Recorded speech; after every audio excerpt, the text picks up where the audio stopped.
So on my left, I have the brand new iPhone 14 Pro. And on my right, I have the 13 Pro that I've been using for the last 1 year. And today's video is about the main differences in the display of the 14 Pro versus the display on the 13 Pro. And I'll quickly go through the main differences of the two displays. Now, number one, the most obvious one is the pill cutout on the iPhone 14 Pro, which is basically a replacement of the old notch which you used to have in the iPhone 13 lineup.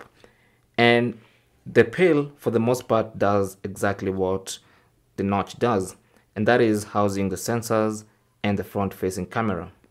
Now, Apple decided to turn the notch into this pill cutout and even make it more interactive as it interacts with the software itself, that is iOS 16. So in that pill cutout, if you look closely, there are actually two parts, but then Apple has decided to basically blacken the pixels between the two parts, and now it's one big, long, pill-shaped cutout. Now this pill-shaped cutout also interacts with the UI, as you can see. For instance, if you play a song and then go to the home screen, you can see it bulges out. If you start a timer, it actually separates into two little things. And basically what Apple is doing here is they're making the pill more interactive and more fun to use instead of trying to hide it with a smaller notch or something like that. And that's the main difference between this and the 13 Pro, where the notch was just hardware and there was nothing coming in there. There was no reducing it. There was no interactive or making it animate or anything of that sort. And so that pill cutout remains the standout feature of this iPhone 14 Pros. Number two is an improved ProMotion display. We already had ProMotion displays on the 13 Pro and 13 Pro Max, and these displays could go all the way to 120 Hz. And when the display is not busy, it will scale down all the way to 10 Hz. Now we have that and a little bit more on the iPhone 14 Pro, where it still goes up to 120 Hz, but it can scale down all the way to 1 Hz.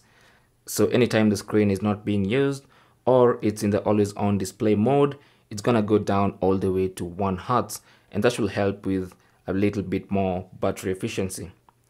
Number three is screen brightness. So the iPhone 13 Pro could go all the way to 1200 nits, which was still an improvement from the previous iPhone 12 Pro. But the iPhone 14 Pro takes this a notch higher, and the display on this phone can go all the way to 1600 nits. So it's a very, very bright display. You can tell by looking at the white parts, despite the fact that I'm using a darker wallpaper, it's still an extremely bright display. And also on the iPhone 14 Pro, if you take it outdoors under the bright sunlight, the display will go even brighter to 2000 nits, which is actually crazy. So the display on the 14 Pro will be much easier to use under the sun or in bright light. It goes all the way to 2000 nits. But even when you're indoors, that display is still brighter than the one on the 13 Pro. So next is the infamous always on display. Now iPhone users have been begging Apple for an always on display, and I'm sure they wanted an always on display like the one on the Google Pixel phones, the one on Samsung phones. But Apple did the Apple thing and made a whole completely different looking always on display.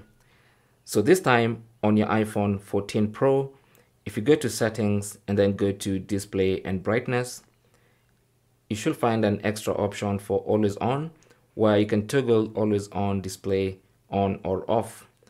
So with the always on display enabled, if the screen goes off, it never really goes off, as you can see. So as opposed to the iPhone 13 Pro, where the screen completely goes off, this is actually the always on display. It's actually ridiculous because the whole display is on. If there's a song playing in the background, it's going to show. Basically, the always on display on the iPhone 14 Pro makes the whole screen light up. So while Apple answered the call of many iPhone users, I'm sure this always on display is getting very mixed reviews. I actually haven't come across anyone who likes this always on display, People either hate it or hate it bad enough to turn it off in the settings. I'm one of those guys who just immediately went back to the settings and disabled that always on display. Anyway, if you like it, it's there for you on the iPhone 14 Pro. And those are the main differences. But for number 5, which is a bonus, you get thinner bezels all around. You get a slightly taller aspect ratio for the screen. Just very small minor differences that are not quite important or quite noticeable when you're using the phone. And those are the main differences between the iPhone 14 Pro display and the iPhone 13 Pro display. Thanks for watching.